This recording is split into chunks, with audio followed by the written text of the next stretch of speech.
Hello and welcome back to another reaction. In this occasion, Yashahime, the Half Demon Princess, episode 7. Yes, we still got not real progression of the story. I don't know a lot of stuff that is happening within the anime. I don't know a lot of stuff that is going to happen with the anime, but I am still intrigued and I want to know what is going on. Because yes, so far we know that a butterfly is the one guilty of taking away Towa's dreams and probably memories. So yeah, it's a weird sentence what I just said, but that is what the show told us. And we know that Moroha is in debt with somebody, with the corpse dealer. Yes, that is still kind of weird, a weird thing for me to say. But we don't know, and we probably know the main villain of the show, which is this other demon dog, this grand demon dog, or whatever you want to call it. So there are things that I know, but there are a lot of things that I do not know. Why this debt exists?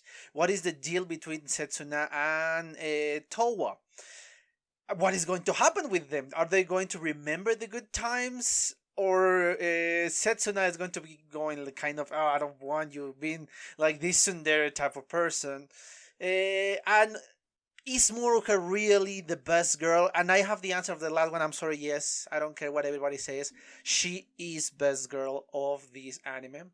She is the protagonist in my heart. And in reality, let's be honest. But yes, this is kind of fascinating to see this new iteration of Inuyasha, because yes, it's based on the universe of Inuyasha, and this is what caught our attention to begin with. And I want to see where this anime is going to take us from this point forward.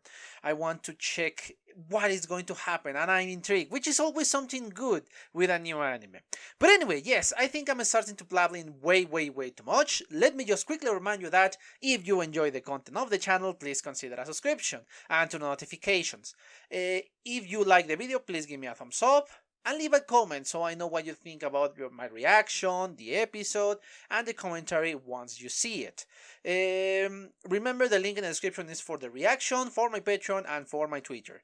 So yes, I think I'm just really talking way too much. Let's cut the presentation short and watch the video, shall we?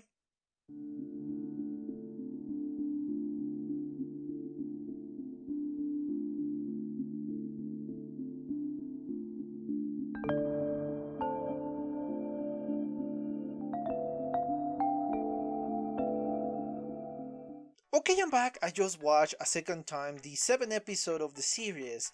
And yes, I know they reuse animation in this one. I know that. It's obvious because this is the segment of the first episode of Yashahime.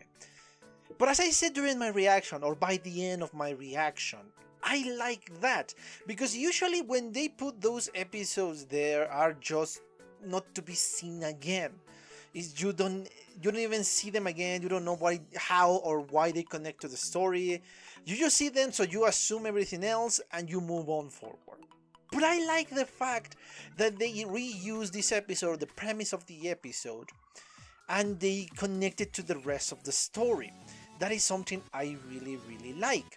And again, it's not completely reused animation. Yes, they used the still parts of when she was captured and she was tied up, and the beginning, and they reused the voice acting and all of that jazz. But the majority of the episode was new. The beginning, the first half of the episode is new, and obviously the first scene of the episode shows the progress in Towa.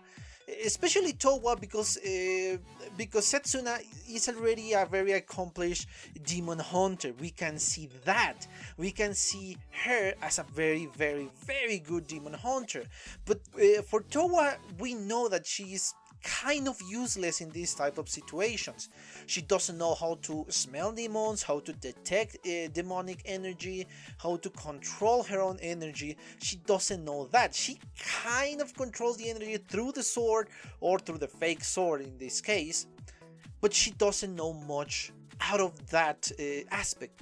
She kind of knows how to fight, and she has the advantage that she has the strength of a demon, but she doesn't know how to control it. now we see progress. At least she's doing something to improve, and she has improved. So that is the function of that first scene, to show us progress. And then of course the second scene, when they are in the house of the old priest. I cannot remember her name. I think it's Kaede, if I'm not mistaken. Um, when they are in the house, and Setsuna is playing the violin, and it's very cute. It's kind of to remind you, yes, she learned how to play this stuff in a couple of days. Yeah, flexing on us. Yeah, that deserves to be a flexing. And we see the fantasy on Towa's dream, that she wants to have her sister alongside with her, to have normal teenage girl stuff around them, but she can enjoy together and she can be happy together, because that is what she wants, because she still feels guilty, because she believes that she is the one who caused everything that is happened to Setsuna, which is not true, but obviously that is what she thinks. And that is her ideal fantasy. In a peaceful world, they are enjoying girly stuff and going shopping and all of that, and cutesy stuff, and that is absolutely adorable. That is absolutely adorable to see how Setsuna feels about her sister, how she much loves her. I like that aspect. And then of course we got the action. Again, it's separated. I think they want us to see them not just as a group, but as individuals too. Because yes, so far we have seen them as a group. Moroha, Setsuna, and Towa always together. But in this case, yes, they still need to be alone from time to time. And yes, they are stronger when they are together. Absolutely true. But you still need to see them as individuals. And that is what we saw in this case. So I like that aspect. I like that aspect that they are trying to tell us, yes, these are a strong group, yes, these are strong as a group, but they still are kind of strong between each other, individually speaking, I mean. And I know that I'm jumping all over the place with this commentary, but that is how I feel it should be, because there is, in my opinion, there are important stuff, and not just for me to follow the chronological order of the episode. So that's why I'm kind of jumping from the beginning of the episode to the end of the episode to the middle of the episode. So yeah, that's why. But anyway, going back to what I was about to say. The first part of the episode speaks obviously about the encounter with this kind of pirate, which his name escapes me, but I have checked it. Riku, the pirate. I find him very, very suspicious, and I kind of know why. Well, I feel like I know why. The main bad guy, Kiritmaru, obviously is very powerful. I don't know why he's in a ship, but obviously he is an imposing figure. Because even Kyoki is kind of on the fence of him because he's way too powerful. She wants to overthrow him. Yes, she is not a loyal servant. She wants more power so she can destroy Kiritmaru. That's fine. That's fantastic, because we have more depth for our characters. These are not all loyal subjects. I like that. But then we got Riku. Riku and Kiritmaru share the same eye color, and I find kind of suspicious the way they behave, especially with grapes. I think it's way to emphasize on grapes. There is a relationship between these two guys, between Kiritmaru and Riku the pirate, especially the speech that is being thrown by Riku, that he betrayed his master or some bullshit like that. I have the suspicion that Riku is probably the son of Kiritmaru. That is my suspicion, because at a certain point I thought it was Kiritmaru in disguise. But why Kiritmaru will not kill Setsuna when he has the chance? So I am still on the fence, and I think that is the case. I think Riku is actually the son of Kiritmaru. That is what I think is going on in the series.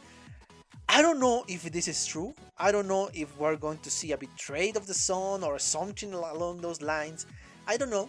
I honestly don't know. But I'm intrigued by the idea, because again, the way they speak, the way they move, and yeah, I know it sounds pretty stupid when I say it out loud, but the relationship between the grapes, that they don't like the grapes and it's kind of the same-ish. I think it's way too much emphasis on the grapes and the color of the eye, because they are very, very similar. I don't know, those are my suspicions for these two characters. That is honestly what I think is going on. But obviously we got the real sword, and this is kind of what got Towa in trouble with the daimyo. I think it was. No, it was not the daimyo. The shogun. Sorry, the daimyo I think is the higher authority. But anyway, as I was saying, yes, I think that is the cause. I don't know if he did it on purpose because he wants to get rid of the sword because he don't want to deal with these idiots, or he just really want to give her that gift. I don't know. It's very suspicious with these characters, with this character, and I don't know how he thinks. What is his position? What is his deal? And I like that. I like when they are kind of mystery but intriguing at the same time. And then, of course, in the last part of the episode, we saw the different perspective and how boring the tale it was for Towa. Because, yeah, he was just speaking and speaking and speaking. Very, very boring.